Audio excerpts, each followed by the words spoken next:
ನಮ್ಮ ಮಾದೇಪುರ ಕ್ಷೇತ್ರದಲ್ಲಿ occupancy copy ಬೇಕಂತ ಹೇಳಿದ್ರೆ ಜಾಯಿಂಟ್ ಕಮಿಷನರ್ ಆಗಲಿ ADDP ಆಗಲಿ ಸಂಬಂಧಪಟ್ಟ ಇಲಾಖೆ ಅಧಿಕಾರಿಗಳಾಗಲಿ ಫಿಸಿಕಲ್ ಆಗಿ ಒಂದು ಬಿಲ್ಡಿಂಗ್ ಹೋಗಿ ಎಲ್ಲರೂ ಅದನ್ನ ವೀಕ್ಷಣೆ ಮಾಡಿ ಇದು ವಾಸವಾಗೋದಕ್ಕೆ ಯೋಗ್ಯ ಅಂತ ತಿಳಿದ ಮೇಲೆ ಅಲ್ಲಿ ನಿಂತ್ಕೊಂಡು ಫಿಂಗರ್ ತಂಬ್ ಕೊಟ್ಟು ಆಮೇಲೆ ಅದನ್ನ ಅಪ್ರೂವಲ್ ಮಾಡೋವಂಥದ್ದಾಗಿರುತ್ತೆ. ಬಟ್ ನಮ್ಮ ಮಾದೇಪುರ ಕ್ಷೇತ್ರದಲ್ಲಿ ಹೆಂಗೆ ಅಂತ ಹೇಳಿದ್ರೆ ನಿಮ್ಗೆ ಏನಾದ್ರು ಆಕ್ಯುಪೆನ್ಸಿ ಕಾಪಿ ಬೇಕು ಅಂತ ಹೇಳಿದ್ರೆ 1 ವರ್ಷ 2 ವರ್ಷ ಮುಂಚೆ ನಿಮ್ಗೆ ಆಕ್ಯುಪೆನ್ಸಿ ಕಾಪಿ ಕೊಟ್ಬಿಡ್ತಾರೆ. ಅದು ಹೆಂಗ್ ಮಾಡ್ತಾ ಇದಾರೆ ಅಂತ ಗೊತ್ತಿಲ್ಲ. ಇದ್ರ ವಿಚಾರ ಚೀಫ್ ಸೆಕ್ರೆಟರಿ ಕೂಡ ಮನವಿ ಮಾಡ್ಕೊಂಡಿದೀವಿ.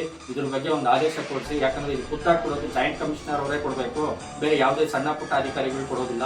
ಫಿಸಿಕಲ್ ಆಗಿ ಜಾಯಿಂಟ್ ಕಮಿಷನರ್ಗೆ ಸ್ಪಾಟ್ ವಿಸಿಟ್ ಮಾಡಿ ಅಲ್ಲಿ ಎಲ್ಲ ಇದು ವಾಸವಾಗಿ ಯೋಗ್ಯ ಇದೆ ಅಂತೇಳಿ ತಂಬು ಕೊಟ್ಟು ಮತ್ತೆ ಇನ್ನೂ ಒಂದು ಕೆಲವು ಪ್ರೋಸೆಸ್ ಅದಕ್ಕೆ ಒಂದು ಕಮಿಟಿ ಇರುತ್ತೆ, ಆ ಕಮಿಟಿಯಲ್ಲಿ ಅಪ್ರೂವಲ್ ಮಾಡಬೇಕು. ಬಟ್ ಇವತ್ತು ಆ ಬಿಲ್ಡಿಂಗ್ ಹೋಗಿ ಇವತ್ತು ನೋಡಿದ್ರೆ ಸ್ನೇಹಿತರೆ ಇವತ್ತು ಸಹಿತ ಅದು ಕನ್ಸ್ಟ್ರಕ್ಷನ್ ಅಂಡರಲ್ಲಿ ಇರುತ್ತೆ. ಆದ್ರೆ ಇವರಿಗೆ 1 ವರ್ಷದ ಮುಂಚೆನೆ ಕಳೆದ 2021 ಅವಾಗಲೇ ಅದು OC ಕಾಪಿನ ಕೊಟ್ಬಿಟ್ಟಿರ್ತಾರೆ. ಈ ರೀತಿ ಒಂದು ಹಗರಣ ಕೂಡ ನಡೀತಿದೆ. ಇದು ಕೊಟ್ಟಿರೋದು ರೆಸಿಡೆನ್ಷಿಯಲ್ ಕಾಂಪ್ಲೆಕ್ಸ್ ಅಲ್ಲ, ಕಮರ್ಷಿಯಲ್ ಕಾಂಪ್ಲೆಕ್ಸ್ ಕೊಟ್ಟಿರ್ತಾರೆ. ಇದೊಂದು ರೀತಿಯಾದ ಹಗರಣ ಮಾಡ್ತಿದ್ದಾರೆ.